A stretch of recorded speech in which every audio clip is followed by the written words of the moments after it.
Hello everyone, welcome back in your YouTube channel that is trust careers. So आप लोगों का paper है परसों और आप लोगों की तैयारी मोस्टली बच्चों की हो चुकी होगी जो भी पढ़ने वाले बच्चे हैं, लेकिन कुछ बच्चे जो हमारे थोड़े से वीक रह गए हैं कोरोना की वजह से, वो उन लोगों की तैयारी के लिए कुछ टिप्स बता रहा हूँ। और जो बच्चे एग्जाम देने जा रहे हैं, ये सब बच्चे एग्जाम देने जाएंगे, तो जो बच्चे होशियार है उनके लिए भी वीडियो है। जो बच्चे बहुत नॉर्मल है, एवरेज है, और जो बच्चे थोड़े से लो रह गए कोरोना की वजह से, इस सब के लिए वीडियो है, सबके लिए काम आ सकती है वीडियो। तो आप शुरू से लेकर एंड तक पूरी वीडियो देखना। स्किप करने का मतलब है नंबर को स्किप कर देना, ठीक है? तो आप लोगों को स्किप नहीं करना। सबसे पहली बात, चैप्टरों पे 7 चैप्टर आ रहे हैं आपके स्टर्म 2 में, तो चैप्टरों पे आने से पहले कुछ बेसिक चीजें समझ लेते हैं। सबसे पहले जो आपका रीडिंग टाइम होता है 10:15 से लेकर 10:30 तक, आपको इसको अच्छे से यूटिलाइज करना है। इसको यूटिलाइज करने के लिए सबसे पहले यार आपकी जो आंसर शीट है ना, उसको आप नॉर्मली भर लेना पहले, ठीक है? टाइम के अंदर ही भर लेना। जो आंसर शीट है 10 बजे से लेकर 10:15 में भर लेना, ठीक है? अब आप लोगों के 2-3 एग्जाम हो चुके हैं, तो आप लोगों को पता है कि कैसे कैसे भरना है उसको, तो अब आपकी वो जल्दी भर जाएगी। अब जो 15 मिनट पूरे के पूरे जो 15 मिनट्स होंगे, उसको आपको अच्छे से यूटिलाइज करना है। साइंस के पेपर में आपको और वाले क्वेश्चन देखने को मिलेंगे, तो और वाले क्वेश्चन में देखना कि आपको कौन सा आता है। और वाले में से ऊपर वाला आता है या और वाले में से नीचे वाला आता है, या फिर दोनों ही आते हैं, तो उन दोनों में से बेस्ट कौन सा आता है आपको ये सिलेक्ट करना है। तो 15 मिनट में वो आप सिलेक्ट करोगे। सेकंड, उस 15 मिनट में आप क्या करोगे बेटा, केस स्टडी जरूर रीड करेंगे। जब आप केस स्टडी रीड करोगे तो आपको थोड़ा सा लग सकता है कि यार आती है या नहीं आती है।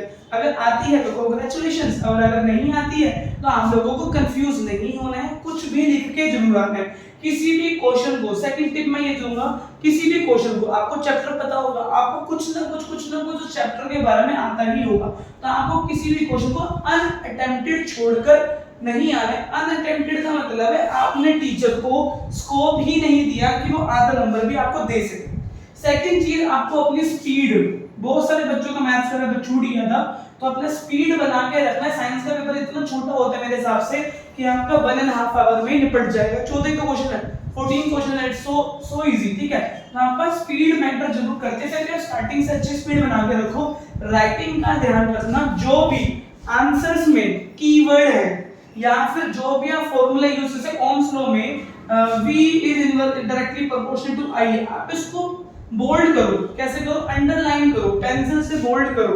कोई भी चीज जो आपको लगता है कि यार इस वाले क्वेश्चन में इंपॉर्टेंट है, उसको पेंसिल से आपको अंडरलाइन करना। ब्लैक पेन तो प्रोहिबिटेड हो चुका है, तो आपको पेंसिल से हर चीज अंडरलाइन करनी है। जो भी आप उस एग्जामिनर को बोलना चाहते हो कि यहाँ फोकस कर, एक बड़े से क्वेश्चन में एग्जामिनर हर जगह फोकस नहीं करेगा, वो वहां फोकस करेगा जहां पे आपने अंडरलाइन कर रखी है, और वहां फोकस करेगा अगर अंडरलाइन कर रखा है, वहां उसको वो चीजें मिल गई जो वो चाह रहा है क्वेश्चन वाला आपसे, तो आपके फुल मार्क्स कहीं नहीं गए, ठीक है? तो ये कुछ चीजें स्ट्रेटजी थी जो मेन चाहिए आपको। एक और स्ट्रेटजी में मैंने मैथ्स के टेस्ट में भी दी थी कि जब भी आप आंसर लिखो तो आंसर पूरा लिख के एक बॉक्स बनाना है, सेंटर में आंसर लिखना है, कोने में क्वेश्चन नंबर 1 क्वेश्चन नंबर 2 नहीं लिखना है।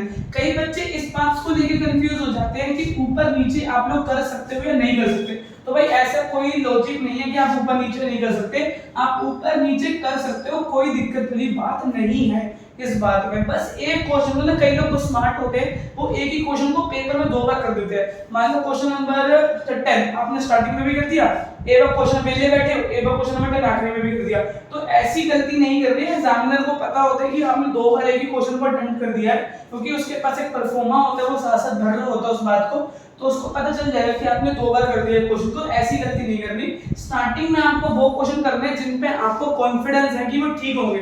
अगर आपके स्टार्टिंग के 3-4 क्वेश्चन ठीक हो गए ना, वो देखते ही पहचान जाएगा कि ये बच्चा अच्छा है। देखो, अगर मैं आपसे मिलता हूँ या आप मुझसे मिलते हो, तो आप सबसे पहले मेरी फिजिकल अपीयरेंस देखोगे, अपनी फिजिकल अपीयरेंस देखोगे, फिर मैं जो बोलूंगा उस वर्ड्स पे जाओगे, फिर मैं वर्ड्स में कैसी कैसी लैंग्वेज यूज कर रहा हूँ उस वर्ड पे जाओगे। वैसे ही जब एग्जामिनर आपकी शीट ओपन करता है, उसके सामने आपकी शीट आती है, उसके सामने जब आपकी शीट आती है, वो वहां पे आप नहीं बैठे हुए, वहां पे आपका एक्सप्रेशन, वहां पे आपकी राइटिंग काम करेगी। अगर आपकी राइटिंग अच्छी होगी, आप साफ साफ लिखोगे, चाहे शुरू के 5 क्वेश्चन साफ लिखे हो, आपने बहुत अच्छे तरीके से लिखे हो, तो वो खुश हो जाएगा, यार बच्चा कितना अच्छा, राइटिंग कितनी अच्छी है इसकी, और इसने हर चीज को अंडरलाइन कर रहा है, मुझे तो जरूरत नहीं पड़ रही बार बार। उसने आंसर नंबर भी सेंटर में लिखा है, जिससे मुझे बार बार क्वेश्चन को देखने की जरूरत नहीं पड़ रही कि कौन सा क्वेश्चन लिखा है बच्चे ने। तो इन कुछ बातों का ध्यान रखो। तो स्टार्टिंग में साइकोलॉजी जो टीचर की होगी वो आपके प्रति आपको लेकर एक अच्छी बन जाएगी कि एक अच्छे बच्चे का पेपर है, चाहे आप कैसे भी हो क्लास में, आपकी टीचर आपको कैसे भी समझती हो, लेकिन अगर आपने स्टार्टिंग में क्वेश्चन बहुत अच्छी तरीके से अटेम्प्ट कर दिए ना तो आपके नंबर कहीं नहीं गए। सेकंड चीज अगर हम आते हैं चैप्टरों के अंदर, सबसे पहले बात करते हैं हम अपनी इलेक्ट्रिसिटी की, जो लोगों बच्चों को मुश्किल लगता है। इलेक्ट्रिसिटी में फॉर्मूला शीट रिवाइज कर लो, सोने से पहले पहले फॉर्मूला शीट, आज भी सोने से पहले और कल भी सोने से पहले आप फॉर्मूला शीट जरूर पढ़ो। फॉर्मूला शीट में छोटी छोटी बातों को आपको ध्यान देना है। यूनिट, जैसे कि करंट की यूनिट एम्पेयर होती है, कॉलम किसकी होती है, चार्ज की होती है, टाइम की सेकंड्स होती है। तो ऐसे छोटी छोटी बातों पे आपको ध्यान रखना है और वहां पे लगाने की आनी है। ओम्स किसकी होती है, रेजिस्टेंस की ओम्स होती है। तो ऐसे आपको यूनिट निकाल के लगा के आनी है। अगर यूनिट नहीं लगाओगे, ध्यान नहीं रखोगे यूनिट का, तो वहां पे भी आपके मार्क्स कट सकते हैं। सेकंड चीज, अगर आपके पास फॉर्मूला शीट नहीं है तो आप लोग मुझे मैसेज कर दो, मैं अपना नंबर डिस्क्रिप्शन बॉक्स पे छोड़ दूंगा, तो आप मुझे मैसेज करना, मैं आपको इलेक्ट्रिसिटी की फॉर्मूला शीट आपको सेंड कर दूंगा। ठीक है बच्चे।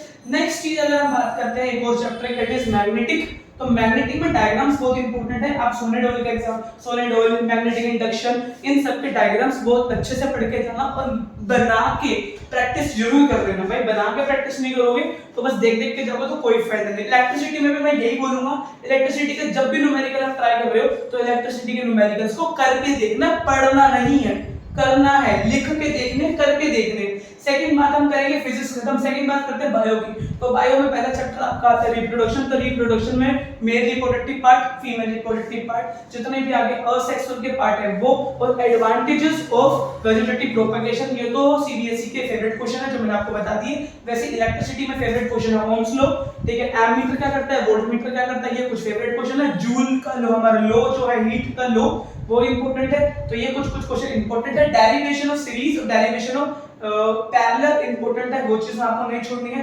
नेक्स्ट बात करते हैं जो हम चल रही है रिप्रोडक्शन। तो इसमें जो रिप्रोडक्शन बता दिए मैंने।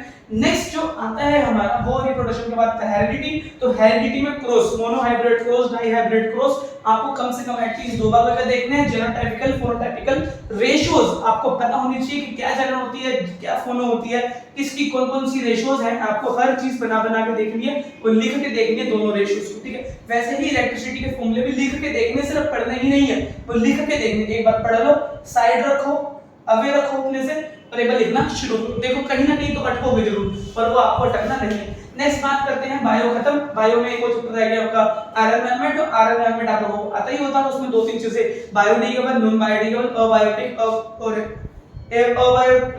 अबायोटिक। नेक्स्ट आपका आता है बायोडिग्रेडेबल।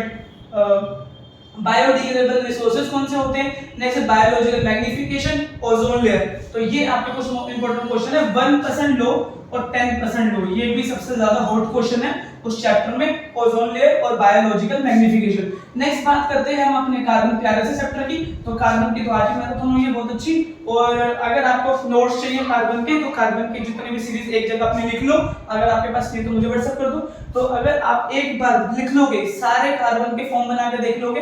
कार्बन के आइसोबार्स इंपॉर्टेंट है, बेंजीन इंपॉर्टेंट है, कार्बन की प्रॉपर्टीज इंपॉर्टेंट है, टेट्रावैलेंसी और कैटिनेशन, इंग्लिश भी लिख लेना, कोई दिक्कत। उसके बाद हम बात करते हैं पीरियोडिक की। पीरियोडिक में 1 से लेकर 20 तक के टेबल, सारे नंबर याद होने चाहिए, कौन हाइड्रोजन कौन कार्बन। उसके बाद आपको पता होना चाहिए कौन मेटल है कौन नॉन मेटल है। पीरियोडिक पीरियड्स और ग्रुप्स कितने होते हैं, ग्रुप 13 क्या होता है, ग्रुप 17 क्या होता है, ग्रुप 18 कौन सा होता है, नोबल गैस कौन सी होती है, हैलोजन्स ग्रुप्स कौन से होते हैं, ये सब आप लोगों को पता होना चाहिए। ये नोबल गैस का एक और नाम कौन होता है, जैसे कि इनर्ट गैसेस होती हैं, उसी को बोलते हैं नोबल गैसेस। तो ये सब आपको छोटी छोटी बातें पता होनी चाहिए। ग्रुप से किसी ग्रुप पे नीचे आओगे तो क्या होता है, छोटा होता है बड़ा होता है। ग्रुप पीरियड से इधर जाओगे तो छोटा होता है या बड़ा होता है, ये भी आपको पता होना है। एटॉमिक साइज छोटा या बड़ा आपको पता होना चाहिए। वैलेंसी 1 से लेकर 20 तक की सबकी वैलेंसी पता होनी चाहिए। को पता होना चाहिए मेटल कौन है, नॉन मेटल कौन है, मेटलॉइड कौन है।